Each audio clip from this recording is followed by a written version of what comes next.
සුබ දවසක් කියලා පිළිගන්නවා ෆියුචර් පුඩ්ස් YouTube channel එකට. අද අපි YouTube channel එකෙන් ඔයාලට හදන්න කියලා දෙන්න යන්නේ පැරණන්ගේ කාලේ ඉඳලම අවුරුදු කැවිලි මේසෙන් නැතුවම බැරි යක් පැටි. අද අපිට මේ යක් පැටි හදන්න ඕනි කරන අමුද්‍රව්‍ය වෙන්නේ පාන් පිටි ඩ්‍රෑම් 150යි, හාල් පිටි ඩ්‍රෑම් 150යි, ගහගත්ත පොල් ඩ්‍රෑම් 150යි, සීනි ඩ්‍රෑම් 150යි. ඊට අමතරව ඊස්ට් ඕනි වෙනවා තේ හැඳි භාගයක් විතර. කුරුඳු එනසාල්ලට පොඩියට කඩා ගන්න පොල් වතුර ඕනි වෙනවා, පොල් කිරි පොඩ්ඩක් ඕනි වෙනවා, පොල් තෙල් ඕනි, ලුණු ඕනි. ඊට අමතරව අපිට මේ යක් පැටි හදාගන්න ප්‍රධාන වශයෙන්ම ඕනි වෙන්නේ කොස්කොල. අපිට මේ යක් පැටි හදාගද්දින් මුලින්ම කරන්න ඕනි අපි ඩෝ එක හදාගන්නක් කලින් වතුර ටිකක් සාමාන්‍ය භාජනයක භාගයක් වගේ දාලා ඉවරලා හොඳ හුමාලේ උඩට එන්න පුළුවන් කඩපින්මක් බැඳලා ඒ වතුර එක මුලින්ම රත් වෙන්න තියාගන්න ලිපේ.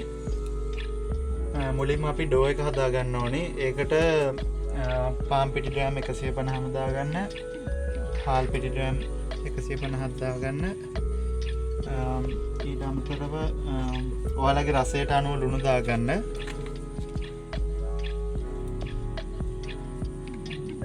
ඊස්ට් තේ හැඳි භාගයක් විතර දාගන්න. අපි මේක කවලම් කරන්නේ පොල් වතුරෙන්. ඔයාලට සාමාන්‍යයෙන් නිවුණු වතුරෙන් කවලම් කරගන්නත් පුළුවන්.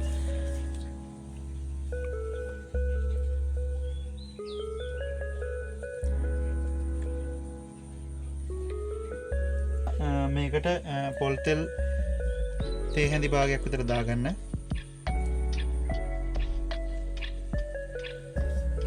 මුලින්ම වතුර ඔක්කොම එකවර දාගන්න එපා. ටික ටික දාලා හදාගන්න. මොකද මේක ගොඩක් දියාරු වෙන මිශ්‍රණයක් නෙමෙයි හදන්නේ.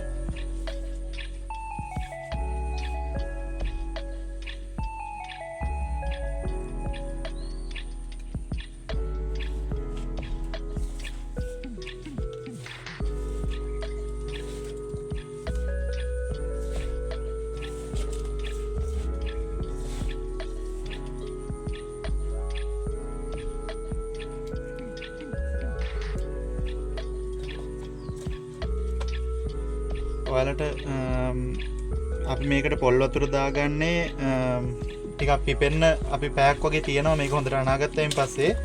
ඒ හින්දා තමයි පොල් වතුර දාන්නේ. සාමාන්‍යයෙන් ඉස්සර කාලේ නම් මේකට අපේ ඊස් තිබ්බේ නැති හින්දා ගැමි ගෙවල් වල මේ කෑම හදනකොට පොල් වතුර විතරයි පාවිච්චි කරලා තින්නේ. ඒකට යාලා මේ කෑම සාමාන්‍යයෙන් උදේට හදනවා නම් කලින් දවසේ රෑ තමයි පොල් වතුර දාලා හොඳට අනලා තියන්නේ. ඒගොල්ලන් බොහෝ විට පොල් වතුර හෝ නැත්තම් තෙලිජ්ජ තමයි පාවිච්චි කරලා තියෙන්නේ පිපුම් කාරකයක් විදියට. මේක අපි අනාගනෙද්දීන් පොඩ්ඩක් අතේ ඇලෙන ගතියක් එනවා නම් තව පොල් තෙල් පොඩ්ඩක් දාගන්න.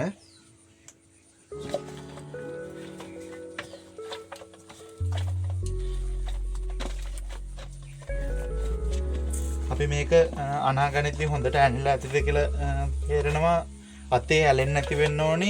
ඊට අමතරව සාමාන්‍යයෙන් අපි ගෙදර රොටි හදන මේ මිශ්‍රණයේ ගානට ඇනුනම මේක අනාගත ඇති.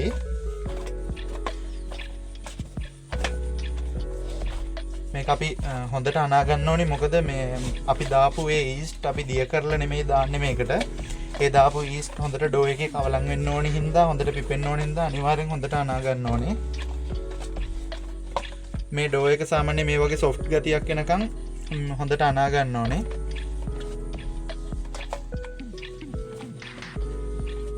මේ ඩෝ එක අනාගෙන ඇති කියලා තේරෙනකොට මේක මේ භාජනයේම තියලා මොකක් හරි පියනකින් මේක වහලා තියන්න පැයක් වගේ පිපෙන්න.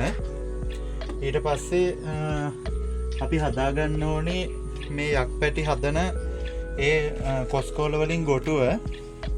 අපි හොඳ පිරිසිදු කොස්කොල අරගෙන ගොටු හදාගනිද්දී විශේෂයෙන් කියන්න ඕනේ මෙතන මේ අයින සිදුරක් ලොකු සිදුරක් හැදෙන්නේ නැති විදිහට තමයි මේක අපි ගොටු ටික හදාගන්න ඕනේ.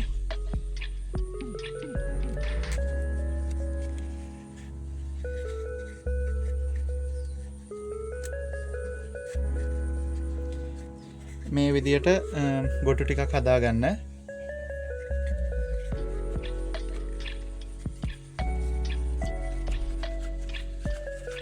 ඔයාලට මේකට කොස්කොලම අනිවාර්යෙන් පාවිච්චි කරන්න ඕනි කියලා එකක් නැහැ. මේකට ශරීරයට අහිතකර නොවන කැන්ද කොළ, කෙසෙල් කොළ වගේ දේවල් උනත් පාවිච්චි කරන්න පුළුවන් මේ ගොටු හදාගනිද්දී. මේ විදියට ඔයාලා මේ කොස්කොල ටික මේ කොස්කොල ටිකකින් ගොටු ටිකක් හදාගන්න මේ ආකාරයට. කොස්කොල වලින් අපි ගොටු ටික හදාගෙන ඉවරයි. ඊට පස්සේ අපි පොල් පැණි එක හදාගන්න තාච්චුවක් ලිපේ තියාගන්න ඕනේ.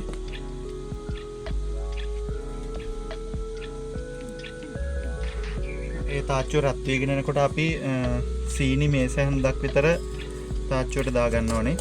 මේ ටික අපි කැරමල් කරගන්න හදන්නේ.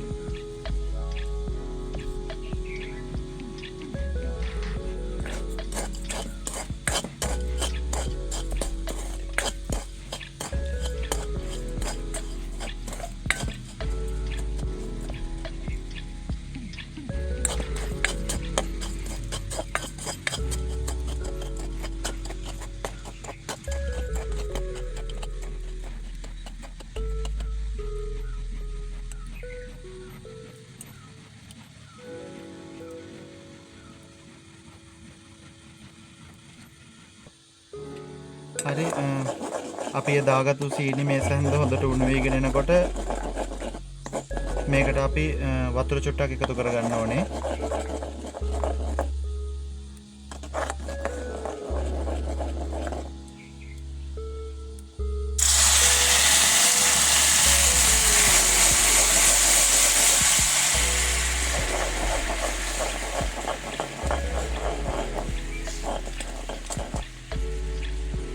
ඊට පස්සේ අපි ඉතුරු සීනි ටිකත් ඔක්කොම මේකට දාගමු.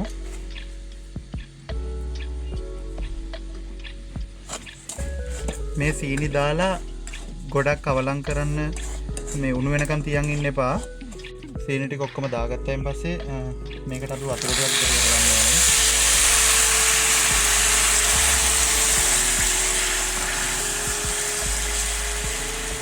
ඒ වතුර ටික දාලා පොඩ්ඩක් සීනි ටික වතුරේ දියවෙන්න දෙන්න ඕනේ. වතුර දාන්න නැතුව කොයිම වෙලාවක සීනි ටික දිය වෙන්න තියන්න එපා. එහෙම වුණොත් ආපහු අර මුලින් දාගත්තු කැරමල් ටික වගේම මේ මුලින් කැරමල් කරගත්තු ටික වගේම තද පාට වෙන්න පුළුවන්. වතුර ටික දාගෙන සීනි ටික දිය වීගෙන එනකොට ඒකට අපි ඉතුරු පොල් ටික දාගන්න ඕනේ.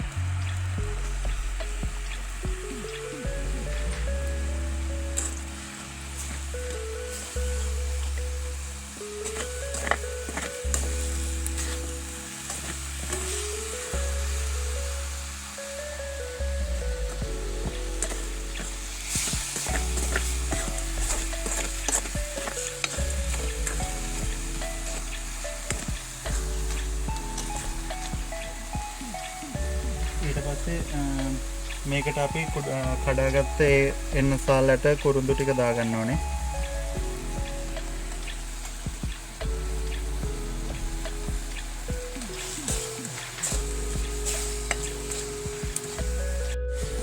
අපි කුරුඳු කොඩු ටික එහෙම දාගත්තයින් පස්සේ මේකේ මේ තියෙන තෙත ගතිය අපි දාගත්තු ඒ වතුර ටික හිඳනකම් පොඩ්ඩක් පොල් පැණි ටික බැද ගන්න මේ කවලම් කර ගන්න ඕනේ ගින්දරේම.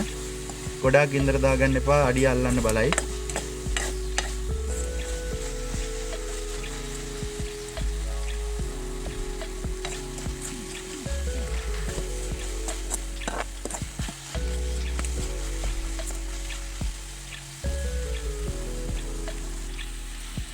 මේක අපි දැන් පොල් පැණි එකේ තෙත වතුර ගතිය හිඳිලා මේ වතුර ගතිය හිඳිලා තියෙන්නේ. අපි ඒ හින්දා මේක බා ගන්න ඕනේ ලිපෙන්.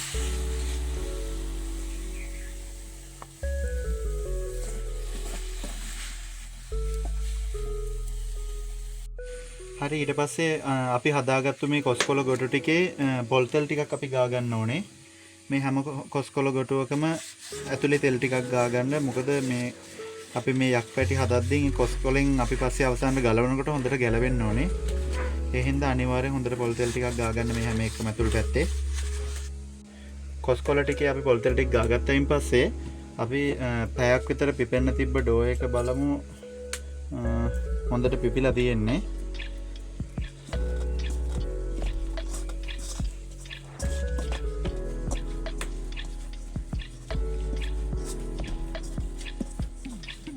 අපි මේකට උකු පොල් කිරි ටිකක් දාගෙන හිටියා. ඒ පොල් කිරි ටික දාගන්න ඕනේ. මේක ගොඩාක් දිය වෙන්න නෙමෙයි දාගන්නේ. පොල් කිරි පොඩ්ඩක් දාලා මේක හොඳට අනා ගන්න ආයෙම.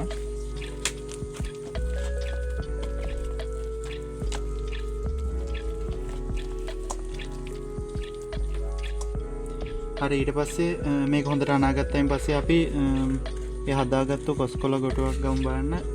ඒකට අපි මේ ටික දාගන්න ඕනේ. පොඩි බෝලයක් අරගෙන අපි ඒක මේකේ අඩියට හොඳට තද කරගන්න ඕනේ. හොඳට අඩියට තද කරලා මේ විදියට වටේම ගෑවෙන්න ඕනේ හොඳට කොස්කොලේ.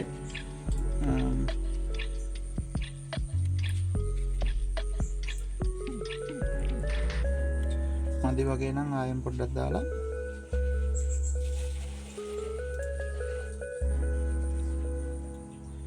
මේ විදියට අපි මේකේ මේ අපි හදාගත්තු ඩෝ එක ගාද්දින් ඇතුළට කුහරේ තියෙන විදිහට තමයි හදා ගන්න ඕනේ.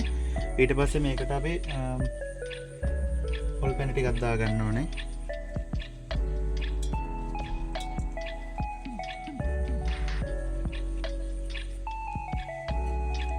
මේ විදිහට මේක ඇතුළට පොල් පැණි පුරවගෙන තව පොඩි පිටි බෝලයක් අරගෙන මේක උඩින් අපි හොඳට වහ ගන්න ඕනේ.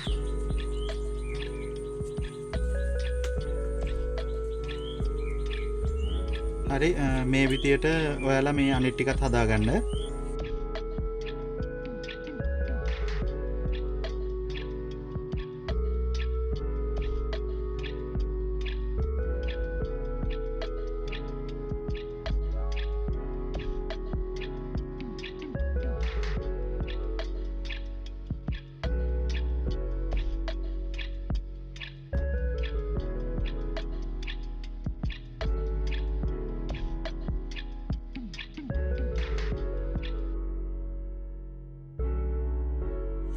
හරි අපි මම ඔයාලට කියලා දීපු විදිහට අපි ඔක්කොම ටික හදාගත්තා.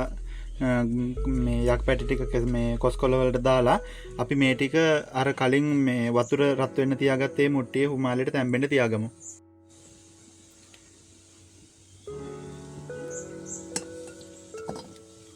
හුමාලේ හොඳට එනවා. ඔයාලා අත පුච්ච ගන්න නැතුව පරිස්සමට මේ ටික තියලා හොඳට හුමාලෙට තම්බ ගමු.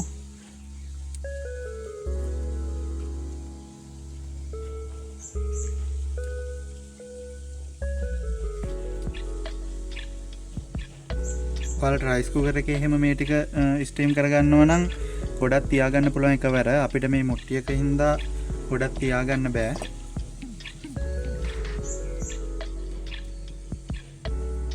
මේ විදිහට වහලා ඔයාලා හොඳට ගින්දර දාලා විනාඩි 15ක් වගේ වෙලාවක් මේක හොඳට ස්ටීම් වෙන්න දෙන්න. හරි මේ ටික තැම්බිලා ඇත්තේ අපි මේ ටික බාගමු.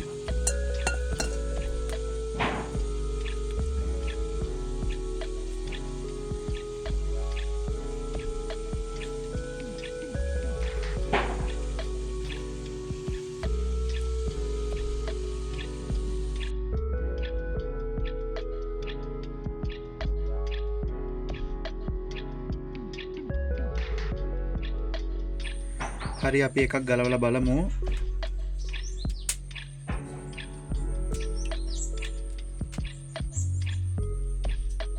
හොඳට තැම්බිලා තියෙන්නේ.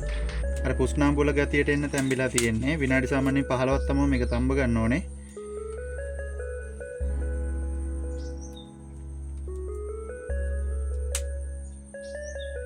අර සොෆ්ට් ගතියට එන්න හොඳට තැම්බිලා තියෙන්නේ. මොකද අපි අර පැයක් පිපෙන්න තියාගත්තනේ.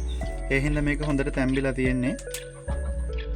හරි මේ විදිහට තමයි අපි යක් පැටි ටික හදාගන්නේ. ඔයාලත් මේ වගේ අලුත් කැම රෙසිපි වීඩියෝස් බලා ගන්න ඕන නම් අලුත් රෙසිපි දැනගන්න ඕන නම් අපේ Future Food YouTube channel එක තියෙනවා. ඒක subscribe කරලා අපේ Facebook page එක තියෙනවා. ඒකත් follow කරලා තියාගන්න කියලා ඔයාලා හැමෝටම කියනවා. Thank you.